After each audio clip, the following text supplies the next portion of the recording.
Welcome into the Wiltfong Whiparound with Steve Wiltfong. Today's Monday, January 27th, and I am your host, Josh Newberg.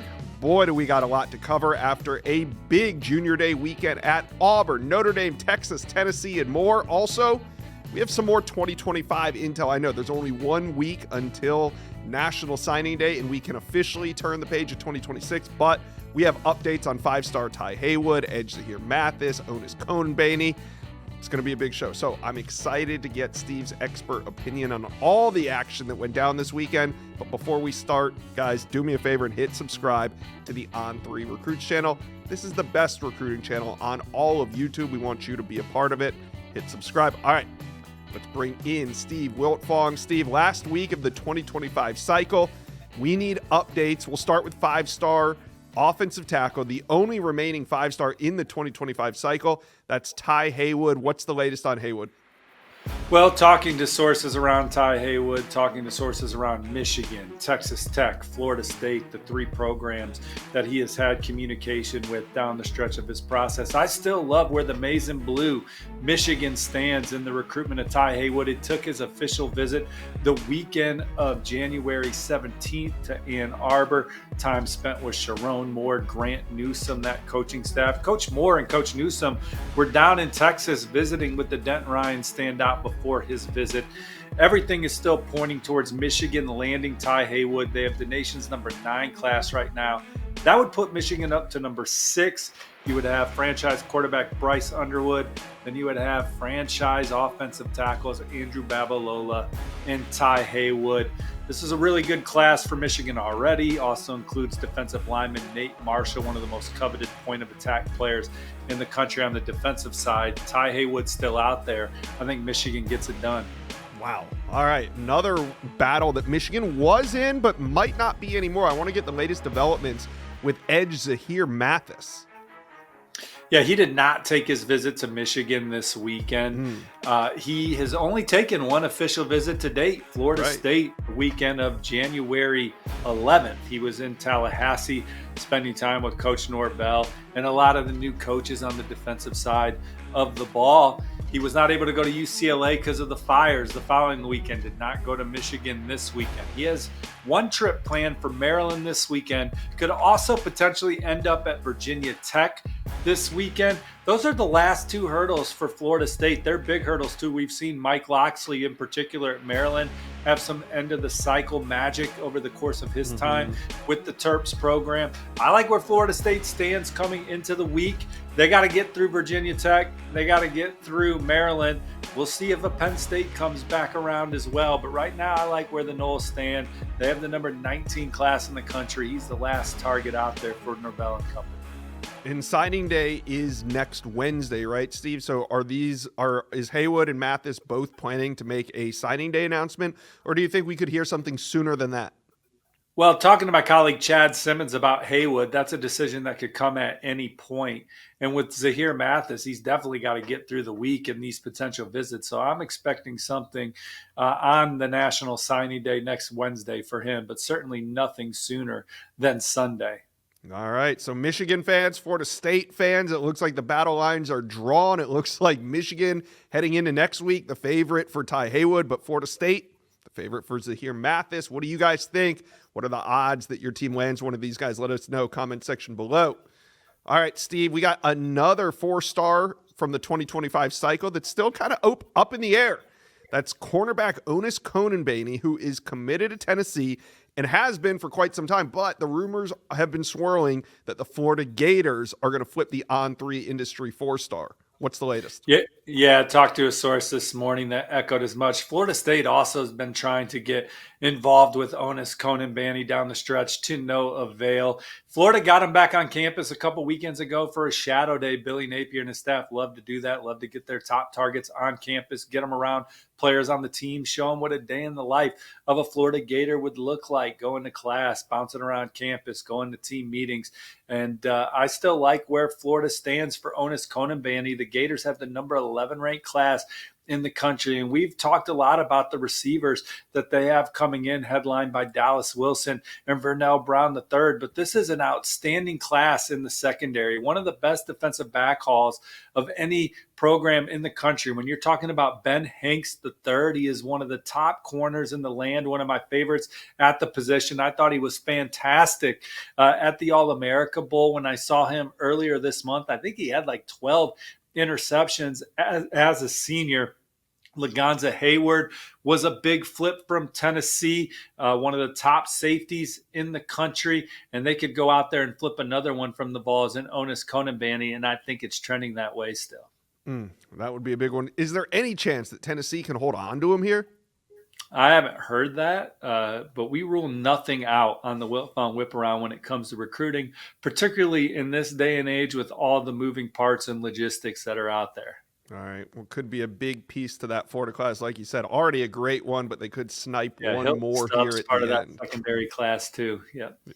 All right, Steve, we're going to talk Junior Day, and Auburn had a big one. We'll start with Auburn. Their off-season theme has been loading up the quarterback position, so it's no surprise that Junior Day focused on loading up with talented wide receivers. What's your thoughts out on the plains of a big Junior Day event? Yeah, well, Auburn's got a great chance to land two of the top receivers in the country in the 2026 class. The number 2 pass catcher in the land, Tristan Keys. The number 3 wideout in America, Darian Morgan. They were two of the headliners for what was a star-studded Junior Day at Auburn, Josh, which included Auburn's exciting win over Tennessee on the hardwood. Prospects were just raving about the atmosphere and environment on the plains all day. Tristan Keys loved his visit, loves Auburn. I think Auburn's in the top 2 or 3 for him. Tennessee's in there, A&M, Ole Miss, but Auburn continues to make a big case. And then Darian Morgan, a coveted in-state target. Since Hugh Freeze and this staff have arrived at Auburn, they've done a terrific job of landing their coveted in-state guys. Darian Morgan is one that they've had their sights set on for a long time. He had a fantastic visit.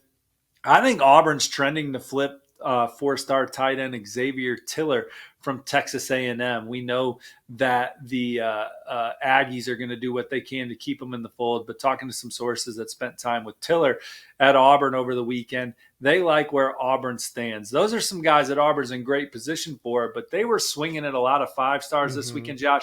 They had the On3's number 1 ranked player in the country, edge rusher Zion Ely. He's committed to Maryland, but he's going through his process, having fun, going out, checking out schools. Auburn has crushed it at Baltimore St. Francis. We know that, where Zion Ely stars. They landed Blake Woodby, Darian Smith, and Bryce Dees out of St. Francis in the 2025 class. Zion Ely, and then the nation's number 4 safety, Jira Edwards. Those are top targets out of St. Francis this cycle. Edwards had a great time as well. Loves his fit in Durkin's defense. Said Auburn never disappoints.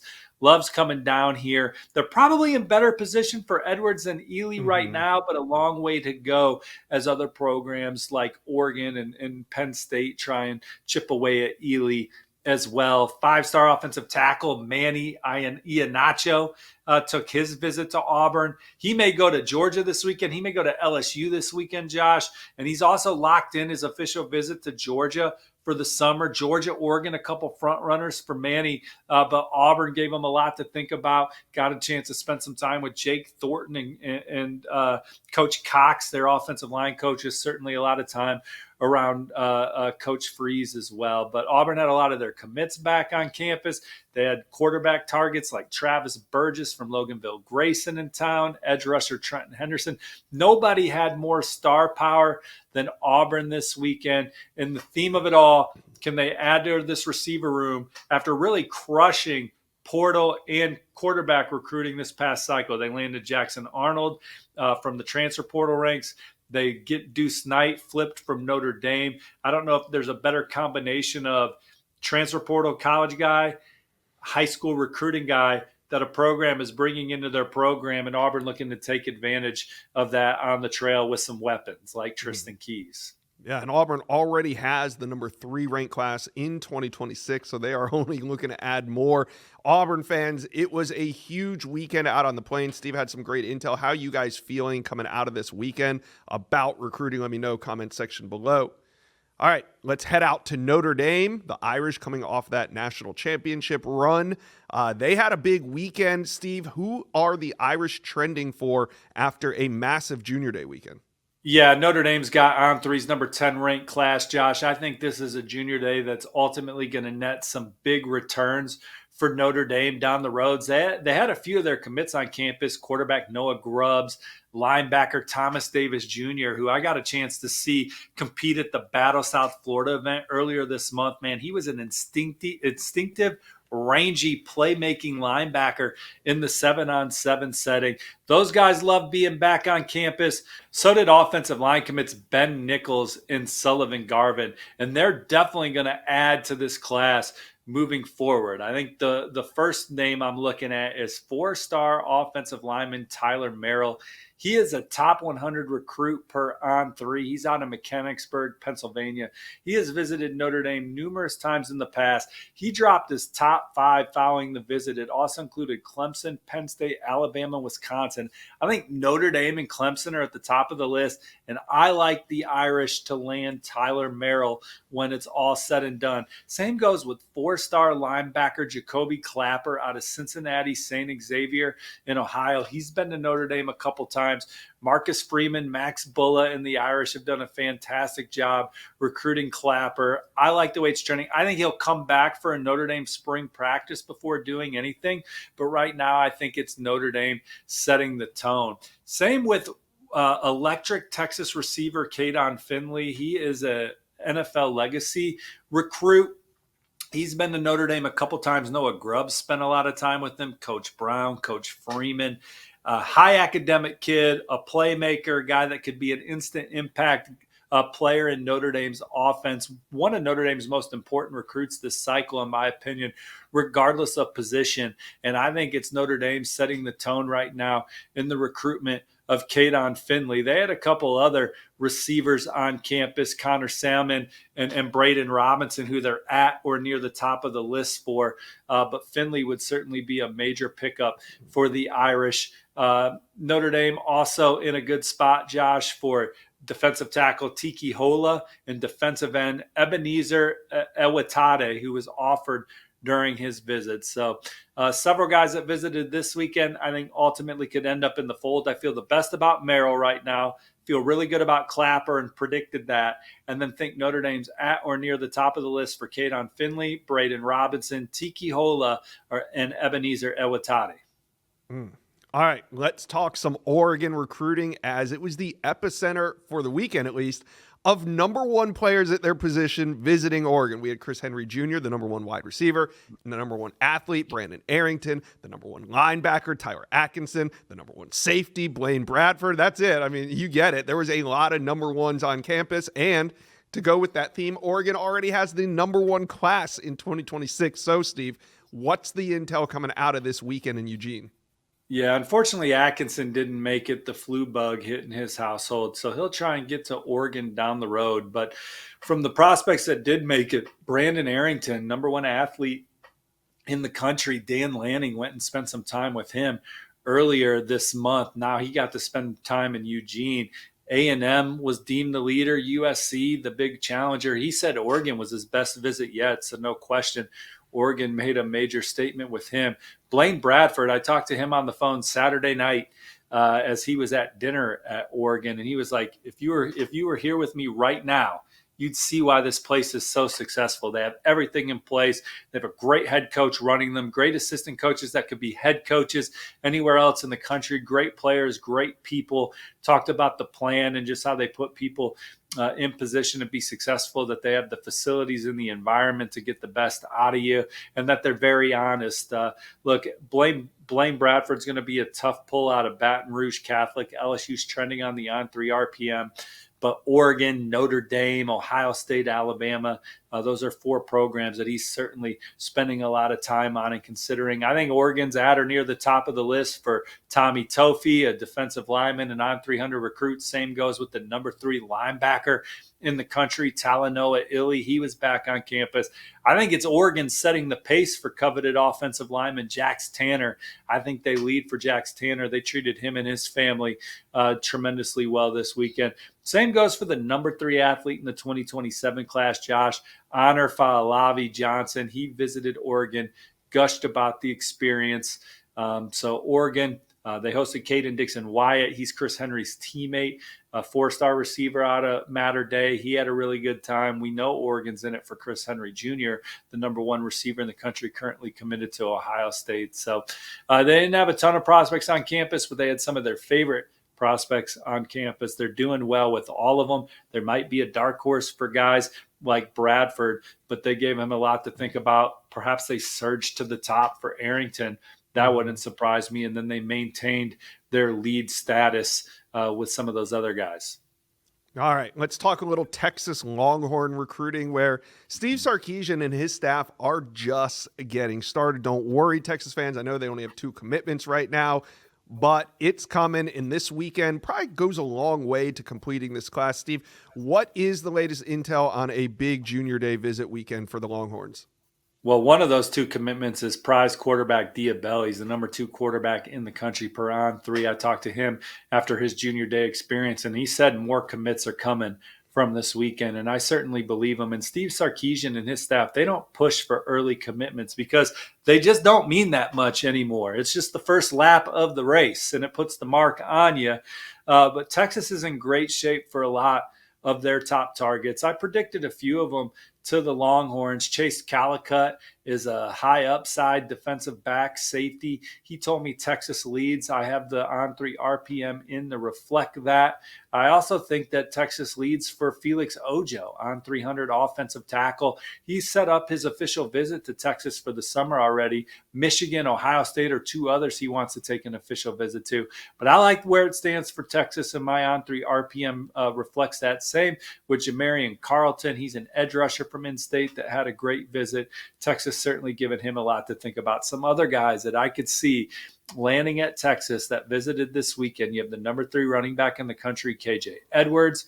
You have electric receiver defensive back prospect Jalen Lott. Texas is in great position for him. He's going to visit Oklahoma this weekend.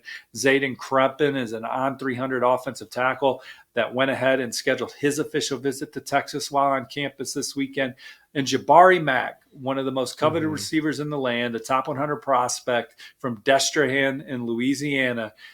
He raved about Texas's track record of offense and receiver development. Certainly you got programs like LSU and Texas A&M in there, but Texas is one of the front runners. They'll work to get them back, and if they do, I think they'll be a force in that recruitment for Jabari Mack. All right, let's talk a little Tennessee recruiting, as the Volunteers currently sit with the number 6 class in the cycle. And Josh Heupel and his staff have really been hitting the recruiting trail hard, whether it's on the road to go see prospects or hosting big-time recruits every weekend. You know, they have these little batches of visitors come in every weekend. And this weekend, Steve, was no different. They hosted several top targets. What are you hearing coming out of Knoxville? Well, on 300 linebacker Rodney Colton was back. He took in a couple games inside Neyland Stadium this fall. At that point, he was committed to South Carolina. Now, he wants to take his time through the process since reopening his plan, so I don't expect anything imminent in the near future, but I do think it's Tennessee setting the pace in the recruitment for Rodney Colton, so I like where the Vols stand there. Joel Wyatt is a 2-way standout. We rank him as the number 3 receiver in the country, but he could play a number of things on the defensive side of the ball. I think that's where the Vols like him. I like where Tennessee stands for Joel Wyatt. My on 3 RPM reflects that after talking to him following another visit. And then Keyshawn Stansell is an on 300 defensive lineman from North Carolina. Tennessee's going to be in it to the end for Stansell. Josh Heupel is actually going out to see him today. So Coach Heupel trying to build on that momentum from the weekend, and Stansel is definitely feeling them. Dre Quinn's a 4-star edge rusher from Norcross, Georgia, Greater Atlanta Christian. He said that Tennessee's very high on his list. He got a chance to play some basketball with Josh Heupel. I've heard of Coach Heupel's bowling exploits from past visits, but I guess he's a smooth shooting left-hander, and we shouldn't be surprised. He was obviously a great college quarterback, but he can still fill it up on the hardwood. Anthony Jones is a 4-star edge from California that Tennessee's going to have a really good shot at as well, Josh. All right, we got some big news that we got to cover out of the 2026 cycle. That is quarterback Brady Smeagol, the number 6 ranked quarterback in the entire class, number 48 overall, so top 50 player, announced his decommitment from Florida State. He had been pledged to the Seminoles since June 22nd, but he is now back on the market. Steve, you spoke to his father last night. What do you think spurred this decommitment? Why now, and what's next for Brady Smeagol? Well, he had a fantastic junior season, and that has re-energized interest from a lot of programs on the trail. His dad said as much: 60 total touchdowns, just 3 interceptions, 11 rushing scores. Mr. California, Chip Kelly from Ohio State comes in home. He took some visits during the season with some of his teammates too. Washington, UCLA, some of those places that he got out to. So you got several programs that are in the mix, and I think he's ready to go through his process again and see what's best for him. Michigan State, Ohio State, the Gamecocks, Bruins, Huskies, some of those programs that are in there for Brady Smeagol. All right, so we'll redirect this and talk about what's next for Florida State. They thought they had their elite blue chip signal caller. Now they're back to the drawing board. And I got 3 names for you. Interesting offer just yesterday to 4-star quarterback Bo Bentley. The Seminoles also recently offered Keyshawn Henderson, a name that we've been talking about here on the Wiltfong Whiparound. And they're also involved in Landon Duckworth's recruitment. So do you think that FSU is in these recruitments? Do they have a shot at landing one of the 3 guys I talked about? Or do you think they need to expand their board and offer more? Well, all infancy stages with all those guys, right? I mean, Bo Bentley, Oklahoma just offered him. He's going to be at Oklahoma this weekend. He was just at Texas Tech. Those are a couple programs that are doing a good job recruiting Bo Bentley. Landon Duckworth, he at one point looked like he was trending towards UCF. He's a former South Carolina commit. Auburn's in there for Landon Duckworth, but Florida State will get a chance to swing their sword and see where they stand. And then Keyshawn Henderson, he's committed to Houston. Coach Willie Fritz and his staff were the first to see it with him as a quarterback, while a lot of people were recruiting him as a receiver athlete. Now everybody's recruiting him as a quarterback. He was fantastic at the Navy All-America Bowl. He lit it up at the Battle South Florida 7-on-7, and he had an outstanding junior season under center. But he's locked in with local Houston. Schools like Auburn, LSU, also in the mix for Keyshawn Henderson. So we'll see what happens with him. No visit plans. But Florida State, obviously, they were prepared for Smeagol to decommit with how quickly they got some new offers out. Florida State, they're trending for a running back commit right now too, Josh. On 300 recruit Amari Clemens. He just committed as we're taping this. Nice. Well, that's a big pickup for the Noles. I'll have to retweet it, but I had a story ready for Amari Clemens. 4-star recruit out of Mariana High School, 5'10", 180 pounds. He adds to a class that was previously ranked number 10. He chose Florida State over Auburn, Florida, Miami, Louisville, Ole Miss, Illinois, South Carolina, NC State. And he is a touchdown waiting to happen. He averaged over 12 yards a carry as a junior, rushed for 1,880 yards and 34 total touchdowns, emerged as a sophomore with 22 rushing scores, 3 receiving scores, 2 kickoff returns for score. He puts the ball in the end zone in a variety of ways. So Florida State, they are off and running in the 2026 class. Yeah, Florida State fans, talk to us. Now you just need a quarterback. Who's your favorite quarterback? Who's the QB at the top of your board? Let us know. Comment section below. That'll do it for today's episode of the Wiltfong Whiparound. Thanks for tuning in. We will be back on Thursday to preview some of the big recruiting weekends happening across the land over the weekend. Please hit like and subscribe to the On3 Recruits channel, and we'll see you on Thursday.